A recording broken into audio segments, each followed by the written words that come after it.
नमस्कार दोस्तों, Byju's exam prep IAS Hindi में आप सभी का स्वागत है। आज हम आपके सामने 6 दिसंबर 2022 के समाचार विश्लेषण प्रस्तुत कर रहे हैं, जिसमें द हिंदू समाचार पत्र से संबंधित प्रमुख आलेखों की हम चर्चा करेंगे और साथ साथ उनसे संबंधित मुख्य परीक्षा के जो भी संभावित प्रश्न होंगे उनकी उत्तर संरचना की भी हम चर्चा करेंगे। आज के सत्र को हम प्रारंभ करते हैं और आज हमारा पहला विषय है the lingering crisis of labour post pandemic. अगर हम महामारी के बाद की स्थितियों में देखें तो श्रमिकों की जो स्थिति है उसमें एक तरह से लगातार गिरावट आ रही है, यानी उनकी रोजगार की जो स्थितियां हैं उसमें एक तरह से लगातार कमी हुई है। यहाँ पर अंतर्राष्ट्रीय श्रम संगठन यानी इंटरनेशनल लेबर ऑर्गेनाइजेशन उसकी तरफ से 2 रिपोर्ट प्रस्तुत की गई हैं। उन 2 रिपोर्ट में श्रमिकों के संदर्भ में जो स्थितियां हैं उसको काफ़ी संकट के रूप में स्थापित किया गया है और माना यह जा रहा है कि अगर हल करने के लिए प्रयास जल्दी नहीं किए गए तो श्रमिकों की स्थिति और खराब हो सकती है। इसमें प्रमुख रूप से मुद्रास्फीति और वैश्विक अर्थव्यवस्था में एक जो मंदी की स्थिति दिख रही है उसको एक बड़े कारक के रूप में उत्तरदायी माना जा रहा है। इसी आधार पर आलेख में प्रमुख रूप से चर्चा है कि श्रमिकों की स्थितियों को किस रूप में सुधारा जा सकता है। यह आलेख प्रश्न संख्या 10 पर है और सामान्य अध्ययन के दूसरे प्रश्न पत्र में हम मानव संसाधन ह्यूमन रिसोर्स के साथ में इसको जोड़ सकते हैं। यहाँ पर अगर हम 2 रिपोर्ट की बात करें जो आईएलओ यानी अंतर्राष्ट्रीय श्रम संगठन के द्वारा प्रस्तुत की गई है, तो पहली रिपोर्ट है ग्लोबल वेज रिपोर्ट 2022-23 मजदूरी और क्रय शक्ति पर मुद्रास्फीति और कोविड-19 का प्रभाव, और दूसरी रिपोर्ट एशिया पैसिफिक क्षेत्र के लिए है, Asia Pacific employment and social outlook 2022 rethinking sectoral strategy for a human centred future of work. तो इन दोनों रिपोर्ट के माध्यम से प्रमुख रूप से श्रमिकों की जो स्थितियां हैं उनके संदर्भ में आकलन किया गया है और यहाँ पर यह कहा गया है कि मुद्रास्फीति और जो आर्थिक मंदी है इन दोनों ने श्रमिकों की जो स्थिति है उसको काफी हद तक खराब किया है। क्योंकि जब भी आप देखते हैं कि मुद्रास्फीति की अवस्था अर्थव्यवस्था में होती है तो अगर मूल्य बढ़ते हैं तो इसका एक प्रभाव यह रहता है कि अर्थव्यवस्था में जो मांग है उसमें गिरावट आती है, क्योंकि मूल्य बढ़ने से जो गरीब व्यक्ति है या मध्यम आय में जो व्यक्ति है वो अपनी खपत को थोड़ा कम करता है। उसके लिए खाद्य वस्तुएं या अन्य प्रकार की जो आवश्यक वस्तुएं हैं उनकी खपत को तो बनाकर रखता है, लेकिन अन्य प्रकार की आवश्यक वस्तुएं जो नहीं है उनकी खपत को वो कम कर देता है। तो ये ओवरऑल अगर हम देखें तो अर्थव्यवस्था में मांग को नीचे लाता है और ये अर्थव्यवस्था में मंदी का एक कारण भी आगे बन सकता है। तो मुद्रास्फीति के साथ साथ जो मंदी की स्थिति दिख रही है भारतीय नहीं वैश्विक अर्थव्यवस्था में, उसने ये एक श्रमिकों का जो संकट है वो दुनिया के अर्थव्यवस्था में पैदा किया है। रूस यूक्रेन के युद्ध के कारण आप देखें तो अंतर्राष्ट्रीय स्तर पर केवल कच्चे तेल ही नहीं, अन्य प्रकार की जो सामान्य वस्तुएं होती हैं उन वस्तुओं के मूल्यों में भी एक तरह से असंतुलन आ रहा है और जब भी इस तरह का असंतुलन आता है गरीब और मध्यम वर्ग को सबसे ज़्यादा हानि है। और गरीब और मध्यम वर्ग की श्रेणी में अगर हम देखें तो श्रमिक हमारा जो वर्ग है वो सबसे बड़े पैमाने पर इसमें शामिल है और इसीलिए कहीं ना कहीं उनको सबसे ज़्यादा नुकसान भी होता है। अगर अर्थव्यवस्था एक मंदी की स्थिति में है तो रोजगार की जो संभावनाएं हैं वो एक तरह से नीचे आती हैं। और अगर हम यहाँ पर जो दूसरी रिपोर्ट है आईएलओ की उसको देखते हैं, इसमें स्पष्ट रूप से कहा गया है कि एशिया पैसिफिक का जो क्षेत्र है यानी एशिया और प्रशांत का क्षेत्र, जिसमें हम प्रशांत महासागर से लगते हुए देश और एशिया के देशों को शामिल कर सकते हैं, इनमें अगर हम 2022 में देखें लगभग 22 मिलियन लोगों ने अपनी नौकरियां खो दी हैं और ये एक बड़ा आंकड़ा है। तो ये दिखा रहा है कि कोविड-19 का प्रभाव अर्थव्यवस्थाओं पर बड़े पैमाने पर रहा है। भारत में अगर हम देखें तो सामान्य तौर पर जो भी एक मजदूर को वेतन मिलता है, अगर हम 2006 का आंकड़ा देखें जिसको हम नाम मात्र या नॉमिनल एक तरह से वेज की बात कर रहे हैं, जब हम नॉमिनल की बात करते हैं तो ध्यान रखें इसमें मुद्रास्फीति शामिल है और ये आंकड़ा अगर हम देखें तो 4,398 से बढ़कर 2021 में 17,017 रुपये प्रति माह हो चुका है। लेकिन यहाँ पर आप देखें ये जो आंकड़ा लिया गया आईएलओ के द्वारा ये भारत में सांख्यिकी और कार्यक्रम क्रियान्वयन मंत्रालय के माध्यम से लिया गया है और जब इस तरह का वेतन है उसकी गणना में मुद्रास्फीति को हम शामिल कर देते हैं और वास्तविक वेतन को लेते हैं, यानी मुद्रास्फीति के प्रभाव को अगर हटा दें तो वास्तविक रूप में वेतन की जो वृद्धि है वो 2006 में 9.3% से आप देखें गिरकर 2021 में -0.2% रह गई है। यानी मुद्रास्फीति का असली प्रभाव है जहां पर आप देख रहे हैं कि वेतन बढ़ रहा है, लेकिन वास्तविक रूप में आप देखें जब मुद्रास्फीति को हटाते हैं तो वेतन में वृद्धि की जगह पर एक गिरावट हमें दिख रही है और ये भारत में एक चिंताजनक स्थिति बन रही है, क्योंकि जैसे जैसे देश की अर्थव्यवस्था बढ़ रही है वेतन में एक वृद्धि की स्थिति अर्थव्यवस्था में बननी चाहिए। लेकिन कोविड-19 का जो प्रभाव रहा उसमें मुद्रास्फीति और मंदी साथ साथ देखी जा रही है, तो इसने कहीं ना कहीं श्रमिकों की स्थितियों को कमजोर किया है। रिपोर्ट में यह भी कहा गया है कि महामारी के कारण जो लागत की स्थिति है वो अर्थव्यवस्था में बढ़ी है, क्योंकि आप देखें जैसे सामान्य तौर पर कच्चे तेल की बात करते हैं या अलग अलग आवश्यक वस्तुओं की जो आपूर्ति है उसमें समय लग रहा है, या वहाँ पर एक तरह से जो लागत बढ़ी है तो उसका मूल्य बढ़ा है। तो इस आधार पर बहुत सारी आवश्यक वस्तुओं के मूल्य अर्थव्यवस्थाओं में बढ़े हुए हैं। अगर आप कहते हैं कि कच्चा तेल महंगा होता है, तो कच्चा तेल भारत बड़े पैमाने पर आयात करता है, 80 से 85% आवश्यकता आयात की जाती है। तो कच्चा तेल अगर हमको महंगा मिलेगा तो हमारे लिए परिवहन एक तरह से महंगा हो जाएगा, और इसका प्रभाव आप देखें कि सामान्य खाद्य जो वस्तुएं होती हैं या जो आवश्यक वस्तुएं हैं उनके मूल्य भी बढ़ सकते हैं। जैसे हाल फिलहाल में हम देखें तो दूध के मूल्यों में एक वृद्धि हुई है, खासतौर से अगर हम उत्तर भारत में देखें। यहाँ पर यह प्रभाव रिपोर्ट में स्पष्ट रूप से बताया गया है कि अगर आवश्यक वस्तु और सेवाओं के मूल्य बढ़ते हैं तो सबसे ज़्यादा गरीबों को इसका एक तरह से अनुभव होता है या सबसे ज़्यादा उन पर प्रभाव पड़ता है, क्योंकि तुलनात्मक रूप में परिवहन जैसे साधन अगर महंगे होते हैं तो सबसे पहले जो आवश्यक वस्तुएं हैं वो महंगी होती हैं। अन्य प्रकार की जो गैर आवश्यक वस्तुएं हैं या जो लग्जरी वस्तुएं हैं वो उतना अधिक महंगी नहीं होती हैं। किसी भी व्यक्ति के द्वारा जो आवश्यक वस्तु और सेवाएं हैं उन पर व्यय किसी भी स्थिति में कम नहीं किया जा सकता है। जैसे अगर हम खाद्य व्यय की बात करें तो हम अन्य आवश्यकताओं में कटौती कर सकते हैं, लेकिन खाद्य व्यय में कटौती नहीं कर सकते हैं। तो अगर खाद्य वस्तुएं महंगी होती हैं तो सबसे ज़्यादा असर गरीब पर पड़ेगा या श्रमिक पर पड़ेगा, क्योंकि उसके द्वारा जो आमदनी खर्च की जा रही है अपनी, जिसको हम प्रयोज्य आय बोलते हैं, जिसको हम डिस्पोजेबल इनकम बोलते हैं, वो आवश्यक वस्तुओं पर ज़्यादा होगी और बचत जैसी स्थितियां उसके लिए नहीं बनेंगी। और यही एक तरह से गरीब परिवार या जो श्रमिक हैं उनके लिए स्थितियों को कहीं ना कहीं गंभीर बनाता है। आईएलओ की इस रिपोर्ट में असमानता की जो स्थिति है उसको बढ़ता हुआ भी बताया गया है।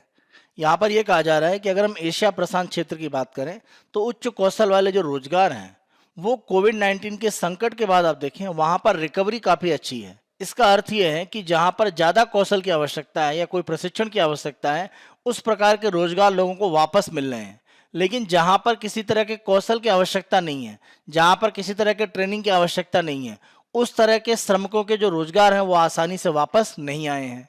और ये सब क्षेत्रों में देखा जा रहा है, ऐसा नहीं है केवल एशिया प्रशांत क्षेत्र में, विश्व के हर क्षेत्र में ये एक असमानता देखी जा रही है। यानी जो गैर कुशलता वाले एक तरह से श्रमिक हैं उनकी जो स्थिति है वो काफ़ी हद तक खराब हो चुकी है, और ये स्थिति एक तरह से बदलनी यहाँ पर पड़ेगी, तभी हम श्रमिकों की स्थितियों को सुधार सकते हैं।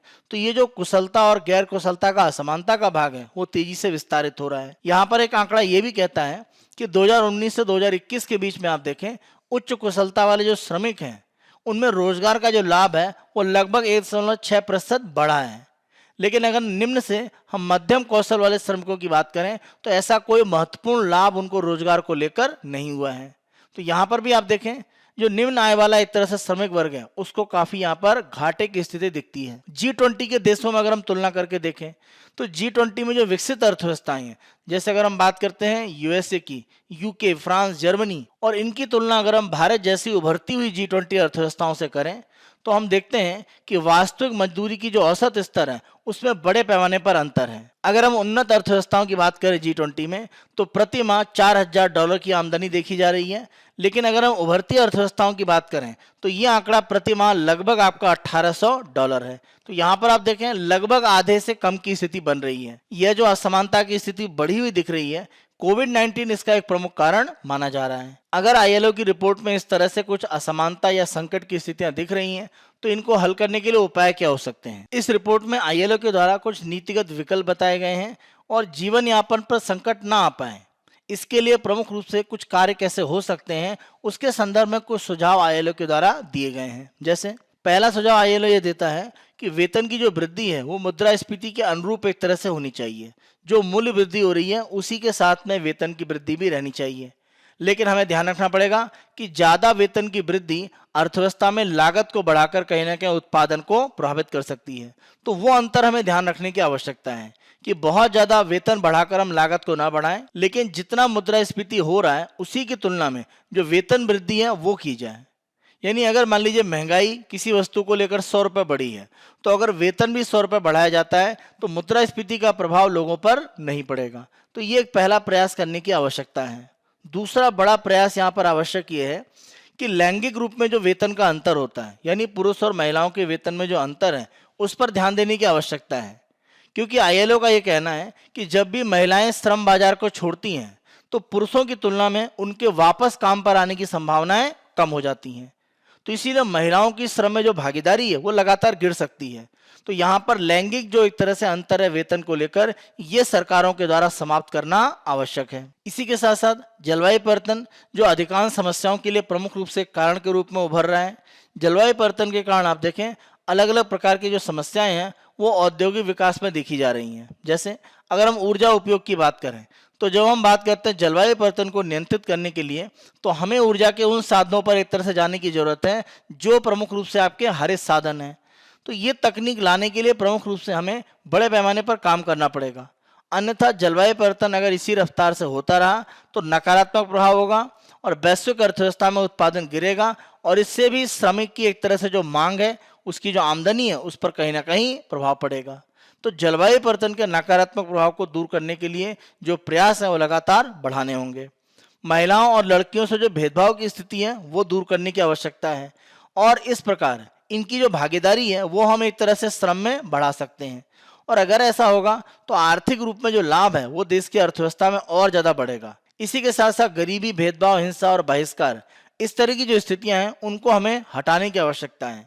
क्योंकि अगर ये समस्याएं दूर होती हैं तो श्रम के रूप में अलग अलग जो व्यक्ति है वो बाजार तक आसानी से पहुंच सकता है। यानी अगर किसी देश में आप देखें भेदभाव, हिंसा या बहिष्कार की स्थिति है तो कोई विशेष धार्मिक या जाति समूह हो सकता है रोजगार की स्थितियों से वंचित हो, तो वो स्थिति दूर होनी चाहिए। तो इसके लिए अलग अलग देशों को प्रयास करने की अपने यहाँ आवश्यकता है। साथ साथ अगर हम देखें तो स्वच्छता और आवश्यक जो स्वास्थ्य सेवाएं हैं वो सभी तक उपलब्ध हों और वैक्सीन कोविड-19 के संदर्भ में जो भी कमियां उनको दूर किया जाए। क्योंकि बहुत सारे ऐसे देश हैं जहां पर अगर आपके पास वैक्सीनेशन पूरा नहीं है तो आपके काम करने की स्थितियां नहीं बनती हैं, आपको किसी रोजगार में प्रवेश नहीं दिया जाएगा। तो यहाँ पर हमें यह भी ध्यान रखना पड़ेगा कि वैक्सीनेशन की प्रक्रिया को हमें सार्वभौमिक करना पड़ेगा। साथ साथ जो डिजिटल एक विभाजन दिखता है गरीब और अमीर देश में, ये दूर करने की जरूरत है। यानी डिजिटलीकरण की जो प्रक्रिया है वो बिना भेदभाव के अगर आगे बढ़ती है तो डिजिटल अर्थव्यवस्था का जो लाभ है वो गरीब देशों को अमीर देशों के समान अगर मिल पाए तो शायद ये जो समस्या दिख रही है रोजगार लोगों के जो छिने हैं कोविड-19 के बाद, उसमें हम वो स्थिति न देखें और लगातार सुधार की स्थिति बन पाए। तो डिजिटल जो डिवाइड है, डिजिटल जो भेदभाव है वो दूर करने की आवश्यकता है, क्योंकि ये भी भविष्य में आर्थिक लाभ का एक बड़ा कारण बनने वाला है। आज के दूसरे आलेख को हम देखते हैं और ये दूसरा आलेख हमारे दो अलग अलग आलेखों को हम सम्मिलित रूप में चर्चा करेंगे। और दोनों आलेख का प्रमुख रूप से उद्देश्य ये है कि अगर हम धार्मिक स्वतंत्रता की बात करते हैं तो धार्मिक स्वतंत्रता भारत का जो संविधान है वो सभी को एक तरह से प्रदान करता है। आप अपनी पसंद के किसी भी धर्म का पालन कर सकते हैं, उससे जुड़े हुए जो भी एक तरह से रीति रिवाज है उनका आसानी से पालन करने की जो स्थितियां हैं वो आपको अनुमति देता है भारत का संविधान। यह आप ध्यान रखें कि इन रीति रिवाज से किसी व्यक्ति या किसी संस्था को प्रत्यक्ष या अप्रत्यक्ष रूप में कोई हानि न हो, इसका ध्यान रखकर अगर आप कोई भी रीति रिवाज अपनाते हैं तो धार्मिक स्वतंत्रता में हमारा संविधान सभी व्यक्तियों को इसकी छूट देता है। इसी संदर्भ में अगर हम देखें, अगर हम धर्म परिवर्तन की बात करते हैं, धर्मांतरण की बात करते हैं, तो धर्म परिवर्तन करना एक तरह से आप देखें तो कानूनी रूप से या संवैधानिक रूप में किसी का अधिकार है। अगर मैं किसी विशेष धर्म को पसंद करता हूं तो अपने वर्तमान धर्म को छोड़कर मैं दूसरे धर्म में जा सकता हूं। यह हमें संवैधानिक रूप में एक यहाँ पर अधिकार मिला हुआ है। लेकिन यहाँ पर आप देखें सुप्रीम कोर्ट में वर्तमान में एक जो मामला चल रहा है जिसमें अगर हम देखें सुप्रीम कोर्ट की तरफ से ये बात कही गई है कि जब हम धर्मांतरण की बात करते हैं तो धर्म परिवर्तन करना जरूर आपका संवैधानिक अधिकार है, लेकिन यह अधिकार तभी तक है जब आप सामान्य रूप में केवल धार्मिक विचार या किसी दार्शनिक विचार से प्रभावित होकर अपने धर्म को परिवर्तित करते हैं। लेकिन अगर आपको किसी भी तरह से रोजगार का लालच दिया जाता है, आपको किसी भी तरह से भोजन का लालच दिया जाता है, आपको किसी भी तरह से शिक्षा का लालच दिया जाता है या आपको किसी भी तरह से आवास का लालच दिया जाता है, तो ये अगर लालच देकर आप किसी व्यक्ति को धार्मिक रूप में परिवर्तित करने का प्रयास करते हैं तो ये यहाँ पर गलत है। और सुप्रीम कोर्ट ने ये एक तरह से निष्कर्ष के रूप में अपनी बात कही है। सुप्रीम कोर्ट के द्वारा प्रमुख रूप से ये भी कहा गया है कि जब भी आप किसी व्यक्ति को रोजगार, भोजन, शिक्षा या आवास देते हैं तो ये एक तरह की चैरिटी है और चैरिटी करना कानूनी रूप से किसी भी तरह का गुनाह नहीं है, ये पूरी तरह से अनुमति है। लेकिन चैरिटी की आड़ में अगर आप धर्म परिवर्तन करने का प्रयास करते हैं तो ये एक तरह से प्रतिबंधित है, ये नहीं होना चाहिए। और इसी आधार पर अगर हम देखें तो सुप्रीम कोर्ट का ये मानना है कि इस तरह के जो धर्मांतरण हो रहे हैं, जहां पर लोगों को लालच देकर या लोगों को बहला फुसलाकर धर्म परिवर्तन करने का प्रयास किया जा रहा है, इन स्थितियों को रोकने के लिए एक कानूनी प्रक्रिया होनी चाहिए।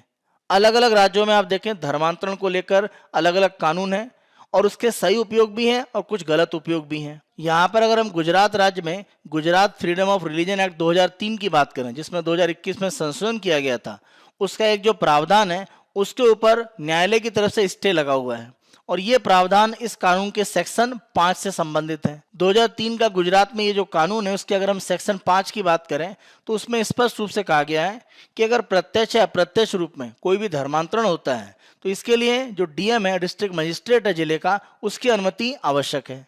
लेकिन ये जो सेक्शन 5 है इसके ऊपर न्यायालय ने स्टे लगा दिया, तो इस स्टे को हटाने के लिए एक तरह से गुजरात की तरफ से प्रयास किया जा रहा है।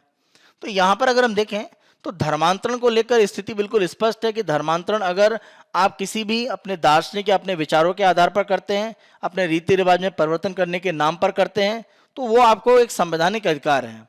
लेकिन अगर इस तरह के परिवर्तन में किसी भी तरह से गलत प्रयास है, जैसे यहाँ पर आप देखें रोजगार, भोजन, शिक्षा या आवास की बात है, तो ये एक तरह से सही नहीं है और इसको रोकने की आवश्यकता है। यहाँ पर सुप्रीम कोर्ट का स्पष्ट रूप से मानना है कि किसी विचार के आधार पर आप किसी भी तरह का धार्मिक परिवर्तन करते हैं, उसको लेकर कोई भी प्रतिबंध की स्थिति नहीं हो सकती है। लेकिन ये जो आपका धार्मिक परिवर्तन हो रहा है इसमें किसी भी तरह का अगर लालच शामिल है तो वो रोकने की आवश्यकता है। ये जो वर्तमान में मामला सुप्रीम कोर्ट में चल रहा है, अगर हम धर्मांतरण की बात करें तो इसके संदर्भ में जो अंतिम सुनवाई है वो आने वाले दिसंबर 12 को होगी और उसके बाद अंतिम रूप में जो निर्णय आएगा उसके आधार पर हम प्रमुख रूप से फिर से एक चर्चा करेंगे जब भी ये आलेख आगे आएगा कि किस रूप में धर्मांतरण जो गलत तरीके से किए जा रहे हैं या लोगों को लालच देके कराए जा रहे हैं उनको रोकने के लिए क्या प्रक्रियाएं हो सकती हैं। आज के अगले आलेख को हम देखते हैं, why are fisher folk protesting the Vizhinjam port project. Kerala राज्य के अगर हम दक्षिणी भाग में देखें तो तिरुवनंतपुरम से लगते हुए क्षेत्र में यह जो बंदरगाह है उसके निर्माण की जो परियोजना है वो विवादित हो गई है, क्योंकि मछुआरों के द्वारा इसका बड़े पैमाने पर विरोध किया जा रहा है। तो इसके अलग अलग पक्षों को हम देखेंगे कि इस परियोजना से लाभ क्या है, क्या एक तरह से हानि की संभावना दिख रही है या इसके विरोध का प्रमुख रूप से कारण क्या है। और ये आलेख अगर हम देखें तो प्रश्न संख्या 10 पर है और सामान्य अध्ययन के तृतीय प्रश्न पत्र में आप अर्थव्यवस्था से तो जोड़ ही सकते हैं, साथ साथ पर्यावरण से भी जोड़ सकते हैं, क्योंकि पर्यावरण को जो नुकसान हो रहा है, तटीय पर्यावरण की अगर हम बात करें उसके संदर्भ में प्रमुख रूप से इसका विरोध करने का एक आधार बना है। इस आधार पर आप पर्यावरणीय समस्या के रूप में भी इस आलेख को देख सकते हैं। अगर हम विजयम सी पोर्ट की बात करते हैं तो ये केरल के दक्षिणी भाग में है और राजधानी तिरुवनंतपुरम के भी दक्षिण में पड़ता है। प्रमुख रूप से आप देखें ये जो बंदरगाह का निर्माण किया जा रहा है, माना जा रहा है कि ये आपके कुछ अलग अलग गांव हैं जो इसके तटीय भाग में पड़ते हैं, जहां पर मान लीजिए बंदरगाह अगर बनता है तो उसका एक प्रभाव पड़ सकता है। तो इसी तटीय भाग में रहने वाले जो लोग हैं वो इसका विरोध कर रहे हैं, खासतौर से मछुआरों के द्वारा प्रमुख रूप से इसका विरोध किया जा रहा है। तो बंदरगाह का जो निर्माण किया जाएगा ये एक चैनल बनाया जा रहा है जहां से होकर जहाज यहाँ पर लंगर डालकर रुक सकते हैं। विजयम बंदरगाह के विकास की ये जो परियोजना है ये दिसंबर 2015 में एक तरह से प्रारंभ की गई और इस परियोजना को अगर हम देखें तो अडानी पोर्ट्स प्राइवेट लिमिटेड के द्वारा प्रमुख रूप से सार्वजनिक निजी भागीदारी के आधार पर निर्मित किया जा रहा है। इस परियोजना को 7,525 करोड़ रुपए में बनाने का प्रयास किया गया था, लेकिन अगर हम देखें तो इस परियोजना को 2019 में एक तरह से समाप्त होने की स्थितियां थी, लेकिन अभी भी इस पर काम चल रहा है और अब इसके काम को 2023 तक समाप्त करने का एक प्रयास किया जा रहा है। तो जो समय सीमा थी उससे आगे एक तरह से ये जा चुका है और कोविड के समय की जो स्थितियां हैं वो काफ़ी हद तक इसमें जो डिले हो रहा है उसके लिए उत्तरदायी हैं।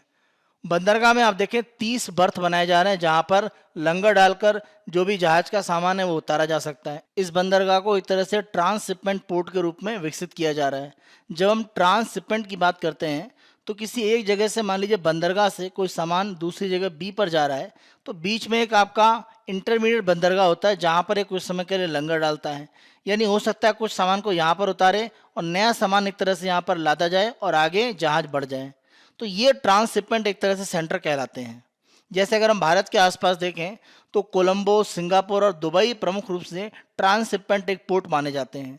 तो विजिंजम अगर बंदरगाह निर्मित होता है केरल में, तो माना जा रहा है कि ट्रांसशिपमेंट का जो अंतर्राष्ट्रीय ट्रैक है वहां पर प्रमुख रूप से भारत की भूमिका एक तरह से बढ़ेगी। अगर हम विजिंजम बंदरगाह की बात करें तो यहाँ पर सबसे बड़े जो मेगा मैक्स कंटेनर हैं उन जहाजों को संभालने की एक तरह सुविधा यहाँ पर रहेगी। यहाँ पर महत्वपूर्ण बात यह है कि जब हम विजिंजम पोर्ट की बात करते हैं तो अत्याधुनिक सुविधाएं तो यहाँ पर होंगी ही, इसी के साथ साथ जो प्रमुख अंतर्राष्ट्रीय शिपिंग लेन है उनके भी एक करीब होगा। जैसे यहाँ पर आप देखें कि एक तरह से यूरोप से लेकर एशिया ये जाने वाला जो समुद्री मार्ग है वो विजिंजम इस पोर्ट के पास से ही गुजरेगा।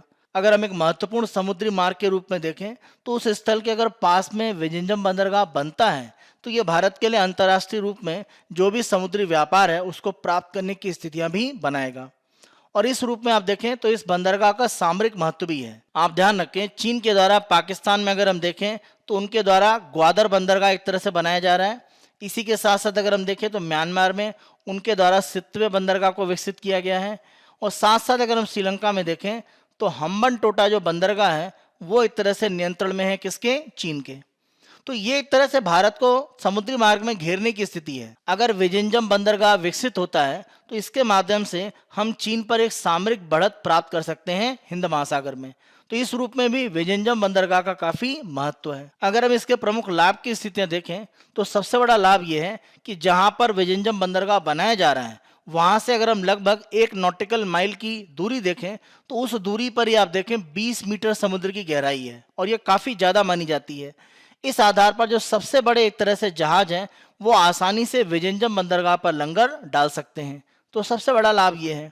दूसरा, तट के साथ में न्यूनतम समुद्री बहाव है। विजिंजम बंदरगाह जहां पर स्थित है उस क्षेत्रों में अगर हम देखें तो समुद्र का जो बहाव है बहुत तेज नहीं है, एक धीमा बहाव है। तो इस रूप में आसानी से जहाज स्थिर रूप में अपना लंगर डालकर रुक सकते हैं। इसी के साथ साथ इस बंदरगाह के रखरखाव के लिए जो आवश्यकता है वो काफी कम पड़ती है। इसका कारण यह है कि यहाँ पर जो भी एक तरह से समुद्र की गहराई है वो काफी ज्यादा है प्राकृतिक रूप में, यानी रेत हटाकर जिसको हम ड्रेजिंग कहते हैं वो प्रक्रिया यहाँ पर लगातार करने की जरूरत नहीं है। तो रखरखाव पर भी इस बंदरगाह में बहुत कम खर्च होगा। इसी के साथ साथ विजिंजम बंदरगाह जो भी एक तरह से क्षेत्रीय राष्ट्रीय स्तर पर सड़क या रेल नेटवर्क है उनके साथ में जुड़ा हुआ है, यानी केरल से लगते हुए अलग अलग जो राज्य हैं वहां तक परिवहन के जो अन्य साधन हैं वो विजिंजम बंदरगाह तक पहुंचते हैं। इससे भी इसका व्यापारिक रूप में जो लाभ है वो कहीं ना कहीं बढ़ जाता है। और जैसा हमने चर्चा किया, अंतर्राष्ट्रीय शिपिंग जो मार्ग हैं वो इसके काफी नजदीक हैं। जैसे अगर हम यूरोप से एशिया को जाने वाले समुद्री मार्ग की बात करें तो यह इसके लिए लाभ की स्थिति को बनाता है। अंतिम रूप में अगर हम देखें तो केरल में तटीय व्यापार को बढ़ाने में भी इसका काफी महत्व रहेगा, क्योंकि अगर हम केरल में एक महत्वपूर्ण बंदरगाह की बात करें तो बड़े बंदरगाहों में केवल एक कोचीन बंदरगाह है, यानी अन्य प्रकार के जो भी केरल में बंदरगाह हैं वो माइनर पोर्ट है, यानी उनको एक तरह से मेजर पोर्ट का दर्जा प्राप्त नहीं है। तो ये केवल कोचीन को दर्जा प्राप्त है। तो अगर विजिंजम बंदरगाह विकसित होता है तो केरल के तटीय व्यापार में भी एक तरह से वृद्धि होगी और ये केरल को आर्थिक लाभ बढ़ाएगा। इस बंदरगाह की आधारशिला 2015 में जब रखी गई उसके बाद की स्थितियों में आप देखें लगातार मछुआरों के द्वारा इसका विरोध किया जाता रहा है। तो अगर इसका विरोध हो रहा है तो इसके कारण क्या है? सबसे बड़ा कारण यह है कि माना जा रहा है कि जो भी एक तरह से बंदरगाह का निर्माण हो रहा है इससे समुद्री कटाव एक तरह से बढ़ रहा है और ये उनकी आजीविका और आवास को कहीं ना कहीं नुकसान पहुंचाएगा। साथ साथ अगर हम देखें तो मछुआरों का ये भी कहना है कि जो भी एक तरह से पर्यावरण प्रभाव है वो प्रमुख रूप से यहाँ पर नहीं किया गया है और ये प्रभाव का अध्ययन दोबारा किया जाना चाहिए और जो भी पर्यावरण प्रभाव की रिपोर्ट आएगी उस रिपोर्ट के आधार पर परियोजना को आगे बढ़ाया जाए और जब तक रिपोर्ट ना आए तब तक परियोजना को निलंबित करके रखा जाए। लेकिन सरकार अभी इस मांग को नहीं मान रही है। सरकार का कहना है कि जो भी समुद्री कटाव की बात की जा रही है वो सही नहीं है, क्योंकि जहां पर बंदरगाह का प्रमुख रूप से निर्माण हो रहा है माना जा रहा है कि यह प्राकृतिक रूप में एक तरह से घिरा हुआ भाग है। तो यहाँ पर सीधे तौर पर समुद्र का जो तटीय भाग है उस पर कोई कटाव की स्थिति नहीं है। तो जैसा माना जा रहा है वैसा कटाव नहीं है और तटीय भाग में किसी भी तरह से जो इरोजन या कटाव की स्थिति है उसको लेकर जो आशंकाएं हैं वो बिल्कुल गलत हैं। इसी के साथ साथ मछुआरों ने सरकार के सामने अपनी अन्य मांगे रखी हैं कि इनका आप एक तरह से समाधान कीजिए, तब हम इस परियोजना को आगे बढ़ने देंगे। उनकी पहली मांग ये है कि उनके परिवारों का पुनर्वास किया जाए जो समुद्री कटाव की स्थितियों के कारण अपने आवास को खो चुके हैं। तो जो उनके घरों का नुकसान हुआ है उसकी भरपाई सरकार पुनर्वास के माध्यम से करे। तटीय कटाव को रोकने के लिए प्रभावी कदम उठाए जाएं, अन्यथा उनके जो आवास हैं वो भविष्य में खतरे में आ सकते हैं। इसी के साथ साथ मौसम की चेतावनी जब जारी की जाती है तो उन दिनों में मछुआरे समुद्र में एक तरह से मछली पकड़ने नहीं जाते हैं। तो जो उनको हानि होती है उसकी वित्तीय सहायता सरकार के द्वारा दी जाए। मछली पकड़ने की दुर्घटनाओं में जो भी मछुआरे जान गंवाते हैं उनके परिवारों को मुआवजा दिया जाए और रियायती दरों पर सस्ते रूप में मिट्टी का तेल उपलब्ध कराया जाए, क्योंकि उनका ये कहना है कि बंदरगाह के निर्माण के बाद उनको समुद्र के काफ़ी दूर क्षेत्रों में मछली पकड़ने के लिए जाना पड़ेगा और इस आधार पर उनकी जो लागत है जो भी ईंधन पर होती है वो बढ़ेगी। तो ये लागत कम हो जाए इसके लिए उन्हें जो मिट्टी का तेल दिया जाता है वो सस्ती दरों पर दिया जाए। साथ साथ उनका ये भी कहना है कि तिरुवनंतपुरम जिले के अंचुथेंगू में मुत्थल पोंजी जो मछली पकड़ने का बंदरगाह है उसकी सफाई की जाए, जिससे कि मछली पकड़ने के इस केंद्र के रूप में वो उसका बेहतर रूप में उपयोग कर पाएं। यहाँ पर प्रमुख रूप से आकलन में यही कहा जा रहा है कि विजयनगरम परियोजना का जो विरोध है वो स्थानीय कारकों पर ज़्यादा निर्भर है।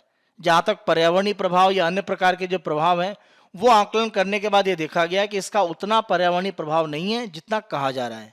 तो जो भी स्थानीय कारक हैं अगर उन पर सरकार ध्यान दे और उनको एक तरह से समाधान की प्रक्रिया में आगे बढ़ाए तो इस बंदरगाह के विरोध की जो स्थितियां हैं उनको सीमित किया जा सकता है और इसका जो आर्थिक लाभ है वो भारत को साथ साथ केरल राज्य को हो सकता है। उसके लिए स्थितियां सुचारू रूप में आगे बढ़ सकती हैं। आज के अंतिम आलेख को हम देखते हैं, no uniformity in parole and furlough rules. यहाँ पर पैरोल और फरलॉ के संदर्भ में जो प्रमुख रूप से विवाद उभरा है उसके दो बड़े कारण हैं।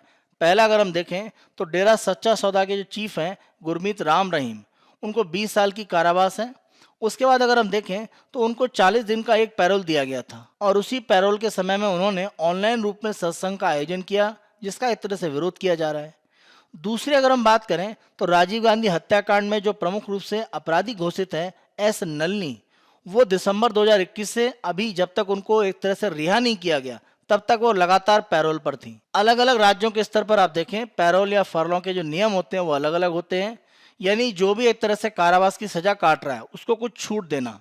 तो ये स्थिति अलग अलग राज्यों में अलग है, तो यहाँ पर एक समानता होनी चाहिए। आलेख में यही चर्चा किया गया है। अगर हम पैरोल और फरलॉ की बात करते हैं तो इसके माध्यम से जो भी व्यक्ति कारावास में है उसको एक तरह से उसके अच्छे व्यवहार के आधार पर कुछ छूट दी जाती है कि वह सामान्य रूप में एक तरह से कारावास से बाहर जाकर कुछ जीवन एक तरह से अपना बिता सकता है और इसके लिए कुछ कारण एक तरह से होते हैं जो अलग अलग राज्यों में अलग अलग हैं। उस आधार पर ये छूट दी जाती है कि वो कारावास से बाहर जा सकता है और वो उसके अच्छे व्यवहार का एक तरह से एक इनाम होता है। और आप ध्यान रखें अगर हम प्रिजन एक्ट 1894 की बात करें और प्रिजनर्स एक्ट 1900 की बात करें तो इसमें इस तरह के किसी प्रावधान की एक तरह से गुंजाइश नहीं है और नहीं कहा गया है। अगर हम प्रिजन एक्ट 1894 की बात करें तो इसके सेक्शन 59 में राज्य को यह सख्ती दी गई है कि कोई भी व्यक्ति जो कारावास में बंद है अगर उसका व्यवहार अच्छा है तो वो कारावास को कम कर सकते हैं, उसमें छूट दे सकते हैं। और इसी शक्ति का प्रमुख रूप से उपयोग करके आप देखें पैरोल या फरलॉ की व्यवस्था एक तरह से बनाई गई है। आप ध्यान रखें जब हम जेल की बात करते हैं या सुधार की बात करते हैं तो ये राज्य सूची का विषय है, यानी जेल और उनसे संबंधित सुधारों की अगर हम बात करें तो वहां पर राज्य के द्वारा प्रमुख रूप से कानून बनाए जाएंगे न कि केंद्र के द्वारा। और इसी रूप में आप देखें राज्यों में पैरोल या फरलॉ के संदर्भ में अलग अलग नियम हैं। यहाँ पर आलेख में प्रमुख रूप से ये कहा गया है कि अलग अलग राज्यों में नियम अलग अलग हैं, तो इसका गलत तरीके से उपयोग भी हो सकता है। कुछ विशेष लोगों को इसका लाभ दिया जाता है। मान लीजिए कोई व्यक्ति गरीब है, हो सकता है कि उसको इस तरह का लाभ ना मिल पाए। तो ये जो एक तरह से मनमाने तरीके से किसी को पैरोल या फरलॉ का लाभ दिया जाता है वो स्थितियां ना हो, इसके लिए पूरे भारत के स्तर पर एक कानून होना चाहिए। और जैसा हमने बात करी कि राज्य सूची का विषय है तो संभव यह है कि अगर इस पर केंद्र सरकार कोई कानून बनाता है तो वो प्रक्रिया तभी हो सकती है कि कम से कम भारत में जो आधे राज्य है वो इसके लिए राजी हों। अगर ये प्रक्रिया हो पाए तो सभी राज्यों में पैरोल या फरलॉ के संदर्भ में एक नियम होगा, यानी कारावास में आपका जो भी व्यवहार है वो अलग अलग राज्यों में अगर एक समान है तो आपको समान रूप से अधिकार मिलेगा कि आप पैरोल की प्रक्रिया में जा सकते हैं। अलग अलग राज्यों में प्रक्रियाएं अलग अलग होने से इसके गलत तरीके से उपयोग होने की स्थितियां या विशेष रूप में लोगों को लाभ देने की स्थितियां बनती हैं और इस तरह का लाभ दिया भी गया है। तो उससे बचने के लिए केंद्र के स्तर पर पैरोल या फरलॉ के संदर्भ में एक नियम होना चाहिए जिसका पालन सभी राज्यों के द्वारा समान रूप से किया जाए। तो ये कानूनी रूप में समानता भी लाएगा और कारावास में जो व्यक्ति हैं उन सभी को बराबर अधिकार मिल पाएंगे। और पैरोल देने की जो प्रक्रिया है उसको कुछ नियम और कानून के अंदर बांध दिया जाए। अगर ऐसी स्थिति हो पाती है केंद्रीय कानून के माध्यम से तो गलत तरीके से जो इसका उपयोग है वो भी रुकेगा और सभी इसका लाभ ले पाएंगे। किसी विशेष व्यक्ति या विशेष रूप में प्रभावित व्यक्ति उसी को लाभ दिया जाए, ऐसा नहीं हो पाएगा। तो ये केंद्र के स्तर पर एक कानून की यहाँ पर प्रमुख रूप से बात कर रहा है कि पैरोल और फरलॉ के संदर्भ में आने चाहिए। आज की चर्चा के आधार पर मुख्य परीक्षा के अभ्यास प्रश्नों को हम देखते हैं। पहला प्रश्न, मुद्रास्फीति और मंदी के कारण महामारी का प्रभाव श्रमिकों पर सबसे अधिक पड़ा। उपरोक्त कथन के आधार पर इस प्रभाव को कम करने के उपाय बताएं। 15 अंकों का प्रश्न है और 250 शब्दों के अंदर आपको इसका उत्तर लिखना है। उत्तर संरचना हम देखते हैं। भूमिका, मुद्रास्फीति और मंदी महामारी का एक प्रमुख प्रभाव था। किस रूप में यह प्रभाव एक तरह से उत्पन्न हुआ वो आप बता सकते हैं। जैसे आप बता सकते हैं आवश्यक वस्तुओं की सप्लाई प्रभावित हुई महामारी में, तो इसने मुद्रास्फीति को बढ़ाया, और मांग कम होने से उत्पादन एक तरह से कम किया गया, इसने अर्थव्यवस्था में मंदी की स्थिति को बनाया। मुख्य भाग अगर हम देखें तो मुद्रास्फीति और मंदी का प्रभाव रोजगार पर किस रूप में रहा, इसे दूर करने के उपाय क्या हैं। तो आईएलओ की जो रिपोर्ट में उपाय दिए गए हैं वो प्रमुख रूप से आपको बताने हैं, और रोजगार पर क्या प्रभाव पड़े वो आईएलओ की रिपोर्ट में हमने जो चर्चा किया है उन बिंदुओं को यहाँ आप बता सकते हैं। निष्कर्ष में आप बताएंगे मुद्रास्फीति और मंदी का प्रभाव गरीबों पर सबसे अधिक, इसीलिए इसे दूर करने की आवश्यकता है। क्योंकि आवश्यक वस्तुएं अगर महंगी होती हैं तो गरीब उस पर ज़्यादा व्यय करते हैं, और इस रूप में उनके व्यय करने की क्षमता अन्य वस्तुओं पर घटती है, तो उन पर ज़्यादा प्रभाव पड़ता है। मुख्य परीक्षा के दूसरे अभ्यास प्रश्न को देखते हैं। विजयम बंदरगाह का विकास भारत को अंतर्राष्ट्रीय समुद्री परिवहन के क्षेत्र में महत्वपूर्ण स्थान पर स्थापित करेगा। इस परियोजना के लाभ और संबंधित विवादों पर चर्चा करें। 15 अंकों का प्रश्न और 250 शब्दों की सीमा में आपको इसका उत्तर लिखना है। उत्तर संरचना, भूमिका, विजयम बंदरगाह परियोजना की जो प्रमुख जानकारी है उसको आप प्रारंभिक रूप में यहाँ पर बताएं। मुख्य भाग में इस परियोजना के प्रमुख लाभ बताएं, और साथ साथ जो विवाद हैं, खासतौर से मछुआरों के द्वारा जो विवाद किया जा रहा है उसके संदर्भ में प्रमुख रूप से आपको अलग अलग तथ्य बताने हैं। निष्कर्ष, पर्यावरणीय प्रभाव मूल्यांकन किसी भी परियोजना में आवश्यक रूप में शामिल होना चाहिए, क्योंकि यहाँ पर तटीय कटाव की बात की जा रही है। तो अगर पर्यावरणीय प्रभाव मूल्यांकन किया गया होता, यानी एनवायरमेंटल इम्पैक्ट असेसमेंट सही रूप में हुआ होता, तो शायद इसके बारे में जो भी आशंकाएं हैं वो व्यक्त न होती। इसीलिए पर्यावरणीय जो प्रभाव मूल्यांकन है वो बेहतर रूप में करने की आवश्यकता है। यह हमारा 6 दिसंबर 2022 का समाचार विश्लेषण है। आने वाले दिनों में अन्य दिनों के समाचार विश्लेषण हम आपको इसी तरह से उपलब्ध कराते रहेंगे। Byju's exam prep IAS Hindi को आप बहुत अधिक पसंद कर रहे हैं। अधिक से अधिक संख्या में लाइक करें, शेयर करें, और अभी तक अगर आपने हमारे YouTube चैनल को सब्सक्राइब नहीं करा है तो हमारे YouTube चैनल को आज ही सब्सक्राइब करें। धन्यवाद।